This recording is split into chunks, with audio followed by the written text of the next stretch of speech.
So what are those shift register counters? There are two types of shift register counters. One is a ring counter, which is designed using a shift register. Another is a twisted ring counter.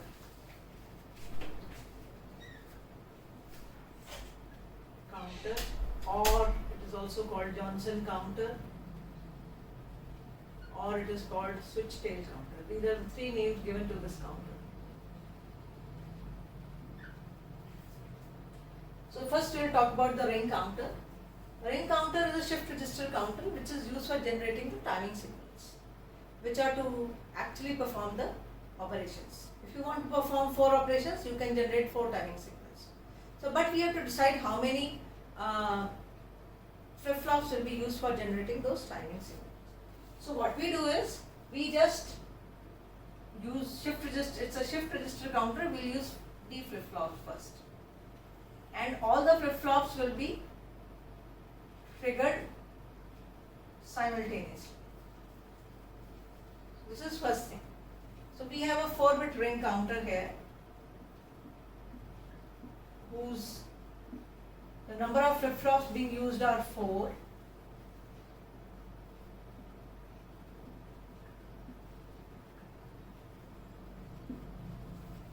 The flip-flops being used are the D flip-flops, because in a shift register we use D flip-flops.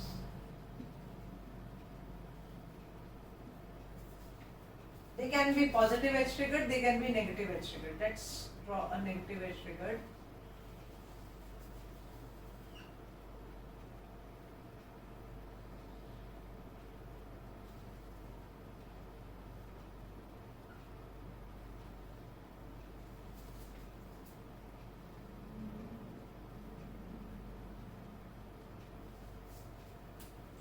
And the output of this is fed as an input to this, the output of this is fed as an input to this. This is a 4-bit shift register. I want to design a 4-bit ring counter. That means I want to generate 4 timing signals which are going to perform 4 operations. So in a ring counter, the output of the last flip-flop, it is fed as an input to the other. In this, we have,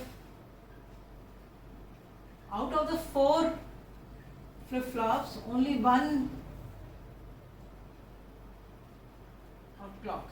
So only one is high, one of the output is high. So when this is fed to Q3, output is fed as an input to D0, this will be 0, this one will be shifted here. So first signal, second signal, third signal. So while using this 4-bit flip-flop, we are only able to generate 4 timing signals. Whereas if we had a simple binary counter which is 4-bit, we were able to generate 16 timing signals, 16 outputs. But in case of ring counter, the number of timing signals generated are equal to the number of flip-flops. This is what is a shift register counter. So if you draw it using with respect to the clock, this is clock.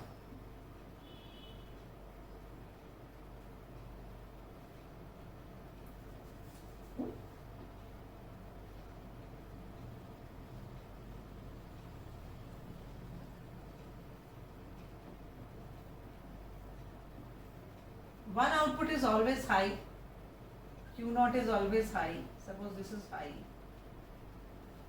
Q1 is 0, Q2 is 0, Q3 is 0, this is 0, this is 1, 0 and 0. So when negative edge of the clock pulse occurs, this is 1, this is 0, this is 0, this is 0. So क्या होगा? This 0 goes here, so this goes.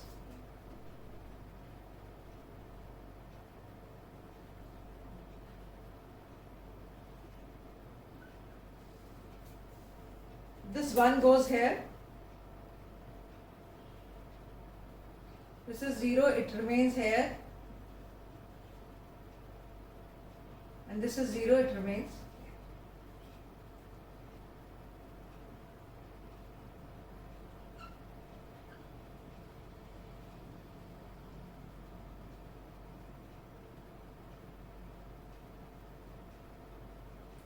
On the negative edge of next clock pulse, second clock pulse, this will go to, this will remain 0, because this is 0, this will go here. This is 0, this will come over here. This is 1, this will be depicted here. And this is 0, this is again shown. Again this 0 goes over here because it is a feedback from this point. This 0 comes over here, and this 0 comes over here, and this one comes over.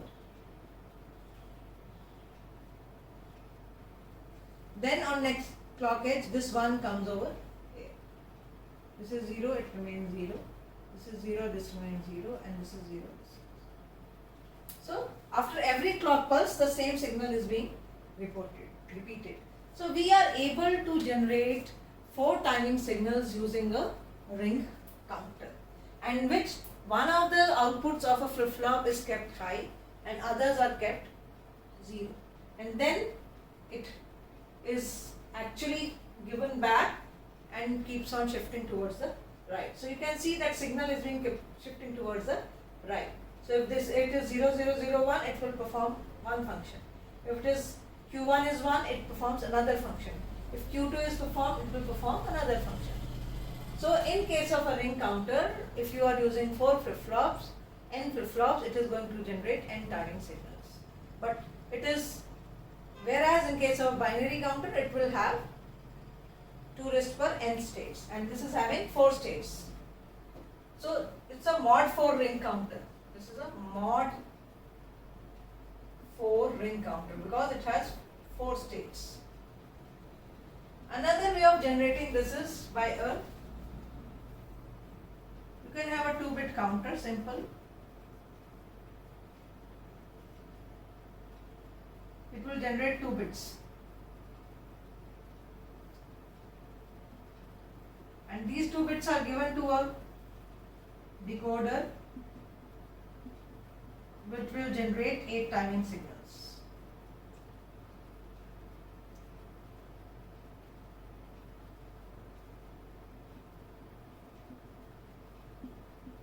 This will generate 4 timing signals, T0, T1, T2.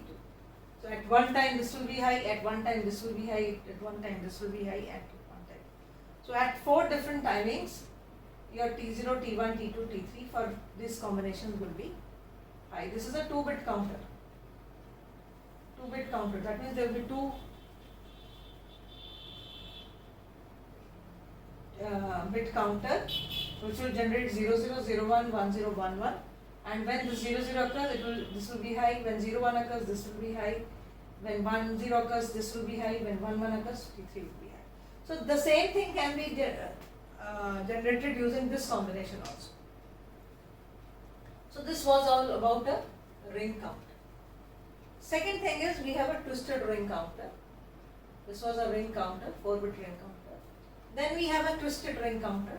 Twisted ring counter is, instead of giving this as the output,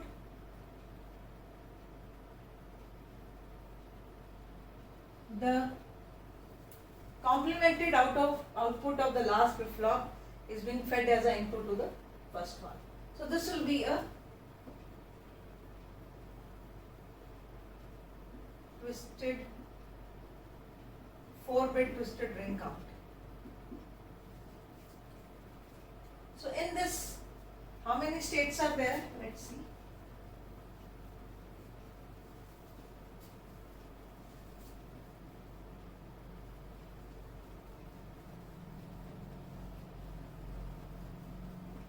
We were talking about these are the outputs. Initially all the flip-flops are reset. So what is the count or what are the states? You can write anything. Then this Q3 bar is complemented and given to D0. So this will be 1, Q0 goes to Q1, Q1 goes to Q2, Q2 goes to Q3. This is next state. Then again it is complemented 1, 0, 0. This is second. Then again it is complemented 1, this is 1, this is 1, this is 0.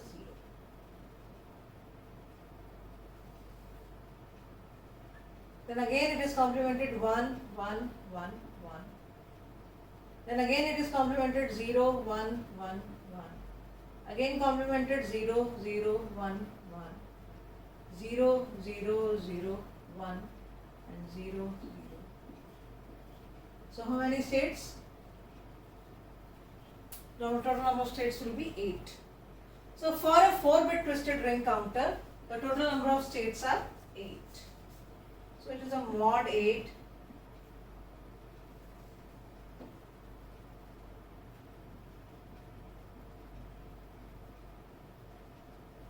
Number of states are 8, so it's a mod 8 twisted ring counter or a 4-bit twisted ring counter, and it generates the 8 timing signals actually. And how to decode these timing signals is that for if it is all zeros, use the extreme corner values, last two, to decode the output.